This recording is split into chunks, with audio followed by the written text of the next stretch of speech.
গুৰুজনাই কীৰ্তনত কৈছে, মনুষ্য শৰীৰ পাই যিটো নৰগণ নকৰে তোমাৰ যদি শ্ৰৱণ কীৰ্তন, বিফলে জনম গৈলা ভৈলা সৰ্বনাশ, জীৱন্ততে মৰাশীটো ভাথিৰ নিশ্বাস।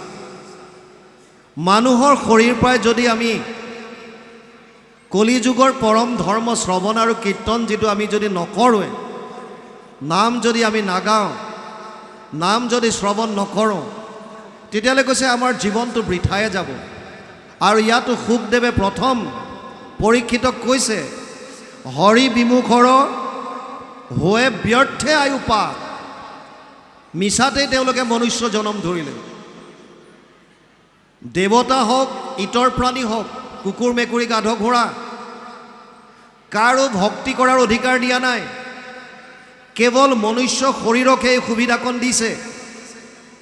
তথাপিও আমি যদি ইয়াৰ আমি সুবিধা নলওঁ আৰু মানুহৰ শৰীৰ পোৱাৰ পাছতো আমি যদি ঈশ্বৰ ভক্তি নকৰোঁ, তেতিয়াহ'লে আমাৰ এই জীৱন বৃথাই যাব। প্ৰহ্লাদে দৈত্য শিশুসকলক কৈছিল, মনুষ্য শৰীৰ চঞ্চল সদায় কেতিক্ষণে কালে ধৰে, কোটি কোটি জন্ম উপজি মৰিয়া মনুষ্য নুহি খেদ ধৰে। মানুহৰ শৰীৰ পাইছোঁ বুলি চিৰদিন কোনো নাথাকে। কোন মুহূৰ্তত কাৰ মৃত্যু আহে তাৰ ঠিক নাই। কিন্তু এটা দুৰ্লভ শৰীৰ আমি পাইছোঁ। ইমান এটা দুৰ্লভ শৰীৰ পায়ো যদি আমি ঈশ্বৰ চিন্তা নকৰোঁ, তেতিয়াহ'লে কোন মুহূৰ্তত আমাৰ প্ৰাণ ওলাই যায় তাৰো কোনো ঠিক নাই। আকৌ যে মানুহৰ শৰীৰ পাম তাৰো কোনো গেৰেণ্টি নাই। সেইকাৰণে শুকদেৱে কৈছে, যিসকল শৰীৰ বিমুখ হ'ল, মানুহৰ শৰীৰ পোৱাৰ পাছত তেওঁলোকৰ আয়ুস ব্যৰ্থে তেওঁলোকে নষ্ট কৰিলে। কি কৰে এতিয়া? দিন ভৰিলে ধন কুটুম্বৰ চিন্তা কৰে, নিদ্ৰা স্ত্ৰী আলাপে ৰাত্ৰিৰো আয়ু হৰে, মিছা বিষয়ত মাত্ৰ কৰে অভিলাষ, সিহেতু নেদেখে নৰে আপোনাৰ নাশ। কিয়? দিন ভৰিলে ধন কুটুম্বৰ আশা কৰে। কিহৰ কাৰণে? দিন ভৰিলে ধন কুটুম্বৰ চিন্তা কৰে, নিদ্ৰা স্ত্ৰী আলাপে ৰাত্ৰিৰো আয়ু ধৰে। কিয়? কাৰণ বৰ্তমান সময়ত পৃথিৱীত 800 কোটিৰ ওপৰত মানুহ আছে। কাৰো লগত কাৰো মিল নাই। আমাৰ ইজনৰ লগত সিজনৰ নিমিলে, কায়িকভাৱে কওক বা যেনেকুৱাই নকওক কিয়। আনকি আমাৰ ফিংগাৰ প্ৰিণ্টছো নিমিলে। আঙুলিৰ ছাপবিলাকো কাৰো লগত কাৰো নিমিলে। ইমান বৈষম্যতাৰে ভৰা এখন সংসাৰত এটা বস্তুৰ মিল আছে, সেইটো হৈছে আমি সকলোকে আনন্দ লাগে।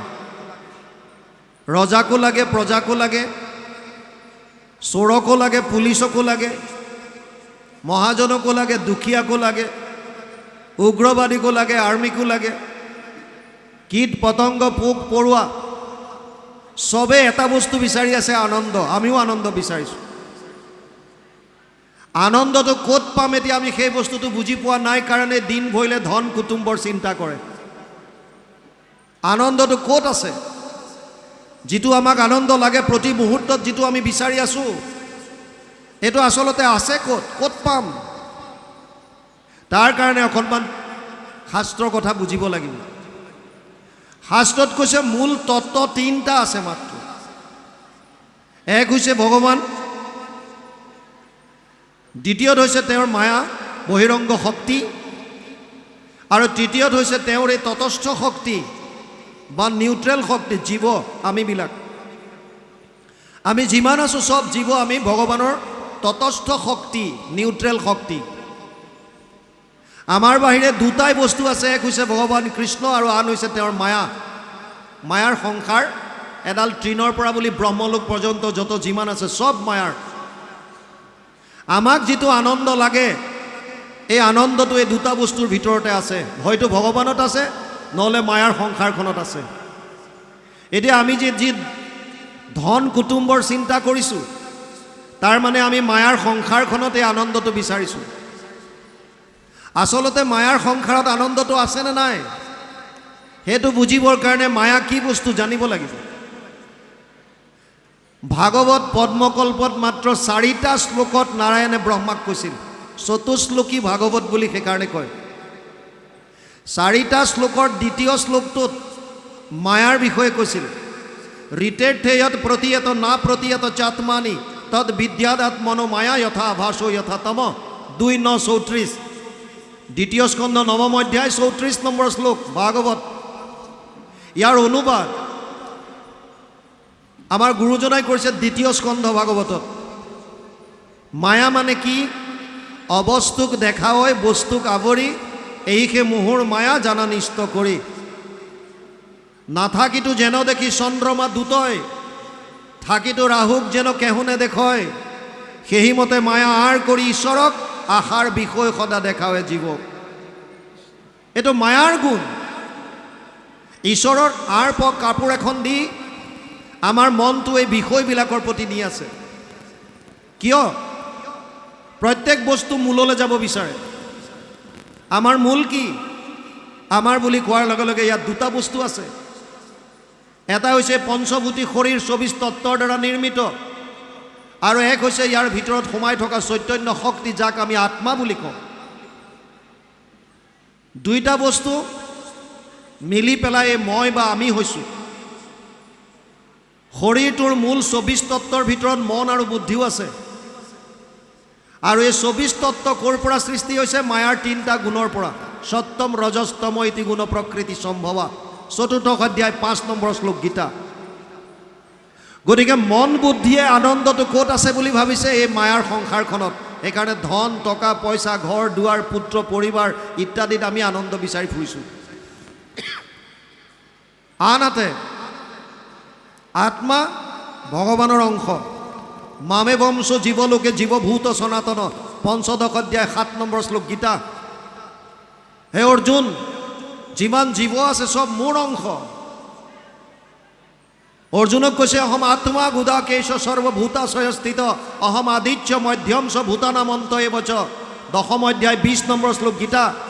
হে অৰ্জুন, ময়ে আত্মা, ময়ে আদিত আছিলোঁ, ময়ে মধ্যত আৰু শেষত ময়ে থাকিম। গতিকে ভগৱানৰ অংশ হ'লোঁ আমি। আমি মানে আত্মা, মই।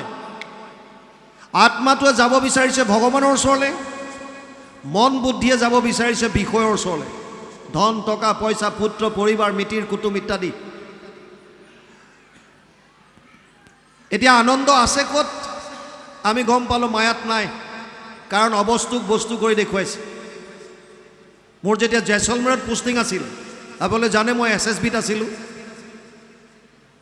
ভলণ্টিয়াৰ ৰিটায়াৰমেণ্ট ল'লোঁ 2022ত ভকতৰ লগত থাকিম বুলি।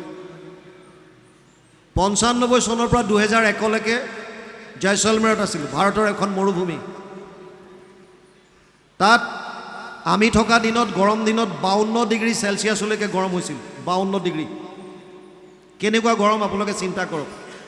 কুঁহিয়াৰ পেৰতে জালিগাঁতৰ পৰা কুঁহিয়াৰ যেতিয়া পকায়, এই জালিগাঁতৰ পৰা জুই ওলালে যিটো গৰম লাগে ওচৰত থাকিলে, একেই পাব তাত ৰাজস্থানত। তাত গৰম দিনত যেতিয়া আপুনি দূৰলৈ চাই দিয়ে, এনেকুৱা গছ গছনি একো নাথাকে, কেৱল বালি আৰু বালি। যিমান দূৰ চকু যাব সিমান দূৰ খালী। দূৰত এনেকুৱা লাগে যেন তাত পানী আছে, হ্ৰদ আছে, পানীৰ আভাস। কিন্তু যদি আমি আগবাঢ়ি গৈ থাকোঁ, পানী পিছুৱাই গৈ থাকিব। আচলতে পানী নহয়, কি বুলি কয়? মৰীচিকা। যেনেকৈ মৰুভূমিত মৰীচিকা দেখা পায়, তেনেকুৱা বস্তু হৈছে মায়া। নথকা বস্তু এটাত আপোনাক সুখ আছে বুলি দেখুৱাব, আৰু আপুনি সেই বস্তুটো পাবৰ কাৰণে ঘূৰি ফুৰিব, কিন্তু তাত আচলতে সুখ নাই। তে ক'ত থাকিব? 3টাই বস্তু। মই হ'লোঁ জীৱ, মোৰ বাহিৰে ভগৱান আৰু মায়া। মায়াত যদি আনন্দটো নাই, তেতিয়া ক'ত থাকিব? ভগৱানত। ইয়াৰ প্ৰমাণ বেদে দিছে। তৈত্তৰীয় উপনিষদ ৰসু বৈশহ সেইজন আনন্দস্বৰূপ। কৃষ্ণ শব্দৰ অৰ্থ লিখিছে মহাভাৰত উদ্যোগত। কৃষি ভূবাচক শব্দ নচ নিবৃত্তিবাচক দ্বৈৰ একাত পৰম ব্ৰহ্ম কৃষ্ণ ইতি অভিধীয়তে। মহাপুৰুষ মাধৱদেৱে এইটো শ্লোকৰ অনুবাদ কৰিছে ঘোষাত। কৃষ্ণ শব্দৰ অৰ্থ কৃষ হেন শব্দ ইটো পৃথিৱী বাচক ভৈলাম ন আনন্দত প্ৰৱৰ্তয়। দুইৰো এক পদ মিলি পৰম ব্ৰহ্ম ৰূপ কৃষ্ণ নাম আনন্দক মাত্ৰ কয়। কৃষ্ণ মানে আনন্দ। আপোনাক মোক আনন্দ লাগে, গতিকে আমি ক'লে যাব লাগে? কৃষ্ণৰ ওচৰলৈ। আনন্দৰ ওচৰলৈ, আত্মাই আনন্দৰ ওচৰলৈ যাব বিচাৰিছে, কিন্তু মন বুদ্ধি মায়াৰ বস্তু, সেইকাৰণে মন বুদ্ধিয়ে ধন টকা পইচা পুত্ৰ পৰিবাৰ মিতিৰ কুটুম এইফালে নিব বিচাৰিছে।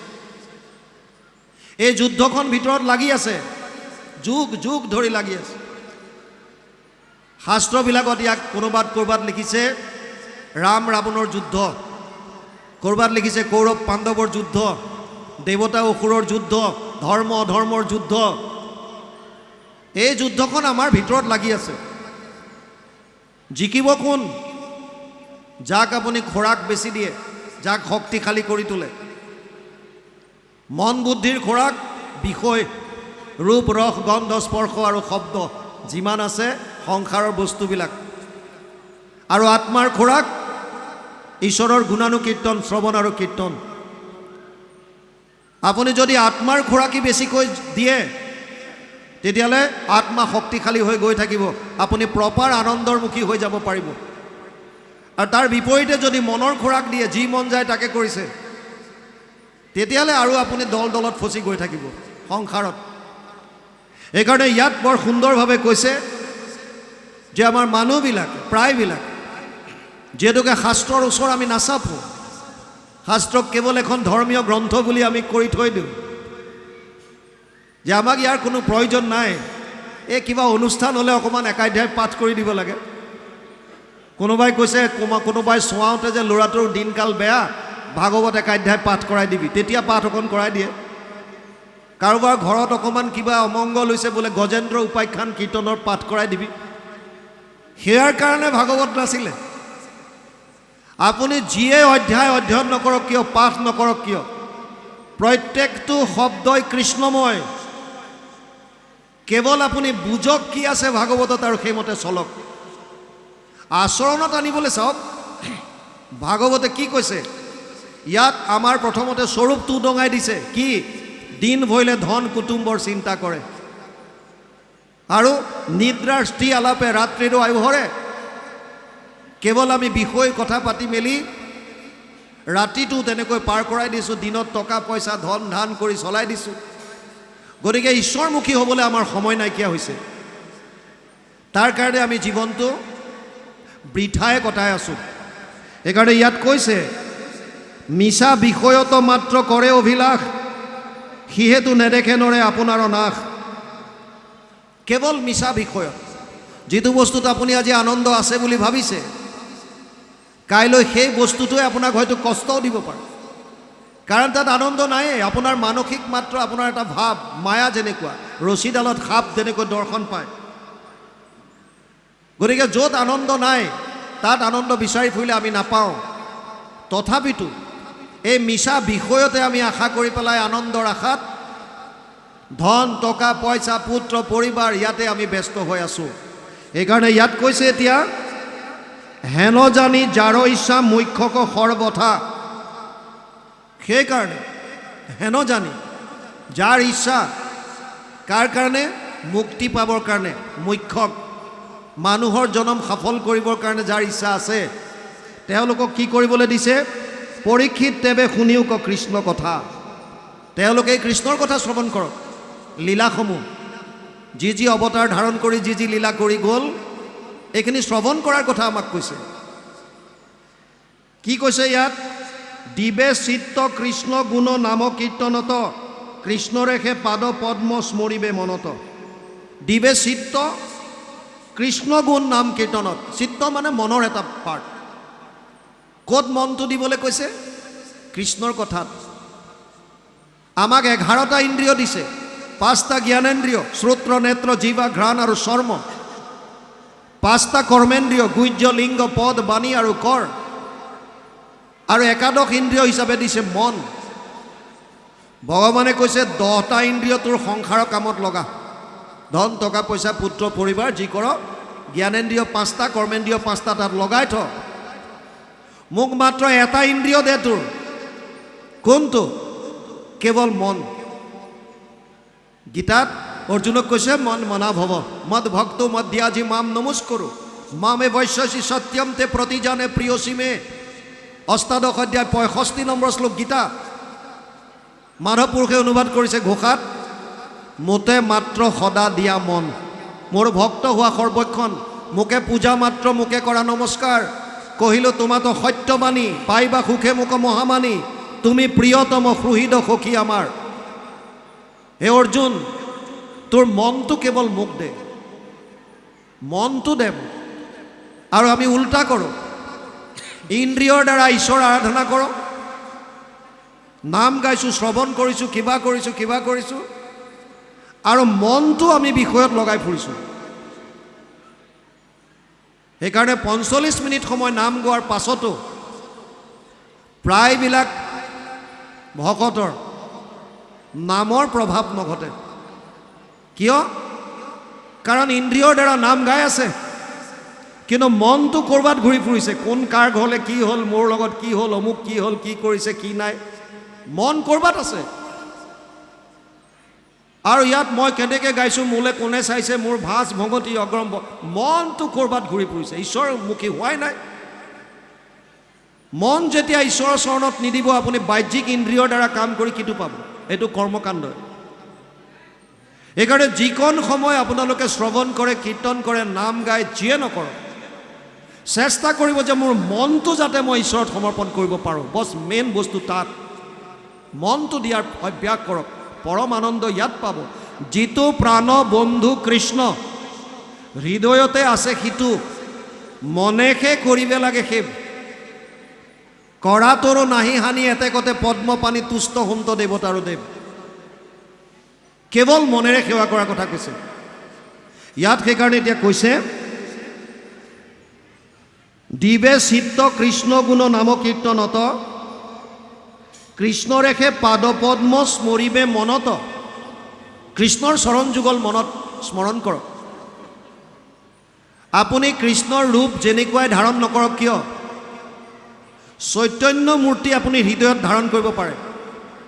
এইটোৱে সুবিধা ভক্তি মাৰ্গত। জড় মূৰ্তি এটাত আপুনি সেৱা কৰাতকৈ ভগৱান কৃষ্ণৰ চৈতন্য মূৰ্তি মনৰ ভিতৰত সৃষ্টি কৰক। আৰু ভগৱানে কৈছে যে বেলেগ বেলেগ মানুহৰ বেলেগ বেলেগ ৰূপ হ'ব পাৰে। যদিও কৃষ্ণ এজনেই, আপুনি বেলেগ ধৰণে চিন্তা কৰিছে, আপুনি বেলেগ ধৰণে কৰিছে, মই বেলেগকৈ কৰিছোঁ, এখেতে ৰূপ বেলেগকৈ আনিছে, তেখেতৰ ৰূপ বেলেগ। ভগৱানে গীতাত কৈছে, যে যথা মাম প্ৰপদ্যন্তে তাম তথৈব ভজম্যহম। ইমান সুবিধা দিছে আৰু কি দিব। ৪ৰ্থ অধ্যায় 11 নম্বৰ শ্লোক গীতা। অৰ্জুনক কৈছে, হে অৰ্জুন, মোক যোনে যেনেকৈ চিন্তা কৰে ময়ো তেওঁক তেনেকৈ চিন্তা কৰোঁ। সেইকাৰণে প্ৰভু ভগৱন্তৰ পাদযুগল, তেওঁৰ ৰূপ হৃদয়ত ধাৰণ কৰক, মুখেৰে কীৰ্তন কৰক, কাণেৰে শ্ৰৱণ কৰক, আৰু মনৰ দ্বাৰা তেওঁৰ ৰূপটো হৃদয়ত ধাৰণ কৰিবলৈ চাওক। পৰম আনন্দ লাভ কৰিব পাৰিব কম দিনৰ ভিতৰত। ইয়াত এতিয়া কৈছে, নাৰায়ণ স্মৰণেহে পৰম মংগল, এহি মানে জীৱন্ততে জন্মৰ সাফল। অন্তকালে হৰি স্মৰে যিটো ভাগ্যৱন্ত, তাহাৰ মহিমা কহি কোনে পাৱে অন্ত। নাৰায়ণ স্মৰণেহে পৰম মংগল। প্ৰভু ভগৱন্তৰ নাম স্মৰণটোৱে হৈছে কলিযুগত পৰম কল্যাণকাৰী কথা। বেলেগত আমাৰ অধিকাৰ নাই, আৰু আমাৰ কায়িক আৰু মানসিক সামৰ্থ্যতাও সেইখিনি নাই। সেইকাৰণে সহজ উপায় এটা দিছে যে মোৰ নাম স্মৰণ কৰক যিমান পাৰে। সেইটোৱে হৈছে পৰম মংগল, সেইটোৱে পৰম কল্যাণ সাধিব পৰা বস্তু। আৰু ইয়াত কৈছে এতিয়া, এহি মানে জীৱন্ততে জন্মৰ সাফল। মনুষ্য জন্ম সাফল কৰিবৰ পৰা উপায় মাধৱ পুৰুষে ঘোষাত লিখি থৈ গৈছে। হৰি চৰণে শৰণ লৈলোঁ, এ হৰি নাৰায়ণ। মানৱী জনম সাফল কৰিলোঁ, এ হৰি নাৰায়ণ। হৰি চৰণত শৰণ ল'লোঁ, আৰু তেতিয়াহে মই মানৱী জনম সফল কৰিব পাৰিলোঁ। যেতিয়ালৈকে হৰিমুখী নহওঁ, ঈশ্বৰমুখী নহওঁ, তেতিয়ালৈকে আমি মাত্ৰ কেৱল সাংসাৰিক বিষয় বাসনাৰ প্ৰতি লালায়িত হৈ ক্ষুদ্ৰ ক্ষুদ্ৰ দেৱ দেৱতাৰ প্ৰতি আমি আকৃষ্ট হৈ থাকিম। প্ৰশ্ন আহিব পাৰে এটা, যদি শাস্ত্ৰত ক্লিয়াৰলি কেৱল এক দেৱৰ কথা কৈছে, কৃষ্ণৰ কথা কৈছে, শাস্ত্ৰৰ উত্তম দুখনেই গ্ৰন্থ, গীতা ভাগৱত, দুইখন প্ৰামাণিক। যদি গীতা ভাগৱতে একমুখে কৃষ্ণত শৰণ লোৱাৰ কথা কৈছে, তেতিয়াহ'লে এতিয়াও মানুহে ক্ষুদ্ৰ ক্ষুদ্ৰ দেৱ দেৱতাৰ ওচৰত কিয় যায়? প্ৰশ্ন আহিব পাৰে। ইয়াৰ উত্তৰ গীতাত ভগৱান কৃষ্ণই নিজ মুখে অৰ্জুনক দি গৈছে। কামস্তেৰ হিত জ্ঞান প্ৰপদ্যন্তে অন্য দেৱতা তম তম নিয়মম আস্থিত্য প্ৰকৃত্য নিয়তা স্বয়া। 7ম অধ্যায় 20 নম্বৰ শ্লোক গীতা। হে অৰ্জুন, যিবিলাকৰ জ্ঞান কামনা বাসনাই অপহৰণ কৰি ল'লে সেইসকলেহে ক্ষুদ্ৰ ক্ষুদ্ৰ দেৱতাৰ ওচৰত পূজা পাতল কৰে, সেৱা কৰে। মই কোৱা নাই, 7ম অধ্যায় 20 নম্বৰ শ্লোক গীতা। ভগৱান কৃষ্ণই নিজ মুখে কৈছে। আৰু তাৰ পাছত কৈছে য়ম য়ম তনুম ভক্তা শ্ৰদ্ধয়া অৰ্চিতুম ইচ্ছসি তস্যা অচলা শ্ৰদ্ধা তামেব বিদ্যাম্যহম। 7ম অধ্যায় 21 নম্বৰ শ্লোক গীতা। হে অৰ্জুন, যোন মানুহে যি দেৱতাৰ প্ৰতি আকৃষ্ট হৈ তেওঁলোকক সেৱা কৰিব বিচাৰে, মই যিহেতু তেওঁলোকৰ শৰীৰতে অন্তৰ্যামী ৰূপে পৰমাত্মা ৰূপে থাকোঁ, তেওঁলোকৰ মনৰ ভাৱবিলাক মই বুজি পাওঁ, সেইকাৰণে মই তেওঁলোকক সেইজন দেৱ দেৱতাৰ প্ৰতি আৰু আকৃষ্ট কৰি দিওঁ। যা বেটা সেইফালে। তাৰ পাছত কৈছে স তয়া শ্ৰদ্ধয়া যুক্ত তস্যা আৰাধনমিহতে লভতে স ততঃ কামন ময়েব বিহিতান হিতান। 7ম অধ্যায় 22 নম্বৰ শ্লোক গীতা। হে অৰ্জুন, সেইজন দেৱতাই সেইটো ফলহে দিব পাৰিব যিটো ফলৰ অনুমোদন মই কৰি দিম, ৰিকমেণ্ডেশ্যন মই দিম। কাৰণ তেওঁলোকৰ নিজস্ব একোৱেই নাই। যি দিব মোৰ কৃপাতহে দিব পাৰিব। সব মায়াৰ সাগৰত ডুবি আছে। ব্ৰহ্মা আদি কৰি জীৱ যত ৰাম ৰাম ৰাম ৰাম ৰাম মায়া সজ্জা মাজে আশ্ৰয় ঘুমতি যায়। তেওঁলোকৰ নিজৰে একো নাই, ক'ৰ পৰা দিব? মই ৰিকমেণ্ড কৰি দিলে দিব পাৰিব। এতিয়া ইয়াত পৰীক্ষিত খুবদেৱে কৈছে, হে পৰীক্ষিত, যিজনে অন্তকালে হৰিস্মৰে যিটো ভাগ্যৱন্ত তাহাৰ মহিমা কহি কোনে পাৱে অন্ত। যিজনে শেষ মুহূৰ্তত ঈশ্বৰৰ নাম স্মৰণ কৰিব পাৰিলে তাৰ আৰু ভাগ্যৰ তাৰ মহিমাৰ কথা কৈ কোনে অন্ত পাব। কিন্তু ডাঙৰ কথা হৈছে শেষ মুহূৰ্তত আপুনি ঈশ্বৰৰ নাম স্মৰণ কৰিবৰ কাৰণে আহিবনে নাই নামটো, সেইটো ডাঙৰ কথা। ৰাজস্থানত এজন ব্যৱসায়ী আছিল। তেওঁ এবাৰ অজামিল উপাখ্যান কথা শুনিলে ক'ৰবাত। অজামিলৰ উপাখ্যানটো শুনি তেওঁ তেতিয়া নতুনকৈ বিয়া বাৰু কৰাইছে আৰু অজামিল উপাখ্যানত আছে যে অজামিলে নিজৰ পুত্ৰৰ নাম নাৰায়ণ ৰাখিছিল আৰু মৃত্যুৰ সময়ত নাৰায়ণ বুলি পুত্ৰক মাতিছিল। আৰু তেতিয়াই তেওঁ এবাৰ প্ৰাণ ওলাই যোৱাৰ পাছত আকৌ পুনৰ জীৱিত হ'ল। এই কথাটো গম পাই ব্যৱসায়ীজনে ভাবিলে মোৰ ল'ৰাকেইটাৰ নামো মই ভগৱানৰ নামত থ'ম। কাৰণ মৃত্যুৰ সময়ত আন পাহৰিলেও নিজৰ পিতেকক নাপাহৰে। মোহত আবদ্ধ হৈ থাকে নহয়, লাষ্টত কাকো নেমাতিলেওতো পিতেককেইটাক মাতিবই। সেইকাৰণে ভাবিলে মই ল'ৰাকেইটাৰ নাম এটলিষ্ট ভগৱানৰ নামত থওঁ। 4টা ল'ৰা। ডাঙৰটোৰ নাম থ'লে গোপাল, দ্বিতীয়টোৰ নাম থ'লে গোবিন্দ, তৃতীয়টোৰ নাম থ'লে মাধৱ আৰু চতুৰ্থটোৰ নাম ৰাখিলে জনাৰ্দন। 4টাৰ নাম দি থৈ দিলে। ভাবিলে মৃত্যুৰ সময়ত আন পাহৰিলেও ল'ৰাকেইটাৰ নাম নাপাহৰোঁ, গতিকে সিহঁতক মাতিলে মোৰ কাম হৈ যাব। এতিয়া আৰু তেহঁতৰ ঈশ্বৰৰ কথা চিন্তা কৰি লাভ নাই, ধন ঘটা খালি। আৰু কেৱল দোকান দোকান দোকান দোকান কৰি চলিল। সময় আগবাঢ়িল। নৰ্মেল যিবিলাক মৃত্যু, সাধাৰণভাৱে যিবিলাকৰ মৃত্যু হয়, তেওঁলোকে মৃত্যুৰ প্ৰাক মুহূৰ্তত অলপ হ'লেও গম পায় যে মই আৰু বেছি সময় জীয়াই নাথাকিম। সেইকাৰণে তেওঁ মিতিৰ কুটুমক খবৰ দিবলৈ কয়, অমুকক মাতি দিয়া, তমুকক এইটো হ'ল, মই অমুকত পইচা থৈছোঁ, তমুকত মোৰ অমুক আছে, কোৱা আৰম্ভ কৰি দিয়ে আৰু যে আৰু বেছি সময় মই জীয়াই নাথাকিম। তাই এদিন তেওঁ ৰাতিপুৱা অনুভৱ কৰিছে যে মই আৰু বেছি সময় জীয়াই নাথাকোঁ। এতিয়া মনত পৰিছে অজামিল উপাখ্যানৰ কথাটো আৰু পিতেকহঁতৰ নামকেইটা ল'ব লাগিব। সেইকাৰণে ভাবিছে নাম লোৱা আৰম্ভ কৰি দিছে। ডাঙৰ ল'ৰাটোক মাতিছে, গোপাল। গোপাল আহি সন্মুখত উপস্থিত। দেউতা মাতিছিল? অঁ, তই ঘৰতে আছোঁ? বোলে আছোঁ। ল'ৰাকেইটাই ভাবিছে আজি দেউতাৰ শৰীৰ বেয়া, কোন সময়ত ওলাই যায় ঠিক নাই। গতিকে আজি ঘৰতে থাকোঁ, দোকানলৈ নাযাওঁ। গোবিন্দ আহিল, দেউতা তয়ো আছ ঘৰতে? বোলে আছোঁ। মাধৱো আহিল, মাধৱ তয়ো আছ? বোলে আছোঁ। জনাৰ্দনো আহিল। আৰু বাপেকে দেখিছে চাৰিওটা ঘৰত আছে। এতিয়া গোটেই জীৱনটো কি বুলি চিন্তা কৰি আছিল? দোকান। চাৰিওটা ল'ৰা ঘৰত দেখা পাই পেলাই কৈছে, আৰে তহঁত চাৰিওটা ঘৰত আছে, দোকান খুলিবলৈ কোন গ'ল? আৰু দোকানৰ কথা মনলৈ অহাৰ লগে লগে আত্মা ওলাই গ'ল। তাৰ মানে গোটেই জীৱনটো যিটো অভ্যাস কৰিলে শেষ মুহূৰ্তত সেইটোহে আহিব।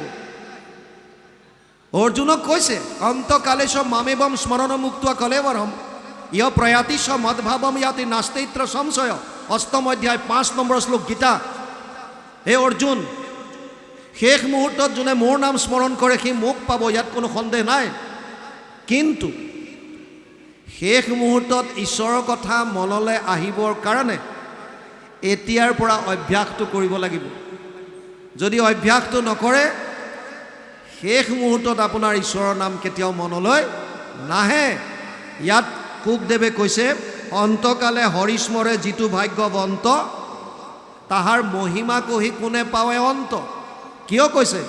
কাৰণ শেষ মুহূৰ্তত ঈশ্বৰৰ নাম আহিবৰ কাৰণে প্ৰথমৰ পৰাই তেওঁ কৃষ্ণৰ নামৰ অভ্যাস কৰিব লাগিব। এতিয়াৰ পৰা যদি আপোনাৰ শ্বাস প্ৰশ্বাসত কৃষ্ণ কৃষ্ণ শব্দ আৰম্ভ কৰি দিয়ে, আপোনালোকে যদি আন একো নকৰিলেও যি নীতি নিয়ম কৰি আছে সেয়া পিছৰ কথা, কৃষ্ণ নামটো যদি আপোনাৰ শ্বাস প্ৰশ্বাসত লোৱা যদি আৰম্ভ কৰে, কৃষ্ণ কৃষ্ণ হৰি ৰাম, কৃষ্ণ কৃষ্ণ গোপাল, জনাৰ্দন, মাধৱ যি আহিছে ভগৱানৰ সহস্ৰ নামৰ, আপুনি যদি কৃষ্ণ কৃষ্ণ ৰাম কৃষ্ণ হৰি ৰাম যি আছে মনত যদি আহি আছে, আৰু যদি মুখেৰে উচ্চাৰণ কৰিবও পৰা নাই, মনেৰে যদি মালা গাঁঠি আছে নামৰ, 21 দিন অভ্যাস কৰি চাওক। তাৰ পাছত ক'ব, আপোনালোকে হৃদয়ত আনন্দ উপলব্ধি কৰিব পাৰিব। আপোনাৰ শ্বাস প্ৰশ্বাসত যেতিয়া নাম আহি থাকিব, কেৱল কৃষ্ণময় হৈ থাকিব, বাহ্যিকভাৱে যিমানে ধুমুহা নাহক কিয় আপোনাৰ হৃদয় স্পৰ্শ কৰিব নোৱাৰে। আপোনাৰ ইয়াত আনন্দ এনিটাইম, কেৱল আনন্দময় হৈ থাকিব। ভিতৰত বাহ্যিকভাৱে বহুত ধুমুহা, বিপদ আহিছে, সংঘাত আহিছে, কাৰোবাক হেৰুৱাইছে, ধন টকা পইচা নাইকিয়া হৈছে, পোৱা নাই, হাবাথুৰি খাইছে, কিন্তু ভিতৰত আপোনাক স্পৰ্শ কৰিব নোৱাৰে। ইয়াত যিটো আপোনাৰ আনন্দ আপুনি উপলব্ধি কৰিব, এইটো কেৱল নামে আপোনাক দিব। আৰু সেইকাৰণে ইয়াত শুকদেৱে কৈছে, শেষ মুহূৰ্তত যিজনে ঈশ্বৰ চিন্তা কৰিলে তাৰ ভাগ্যৰ, তাৰ মহিমাৰ কথা কৈ কোনে অন্ত কৰিব পাৰে?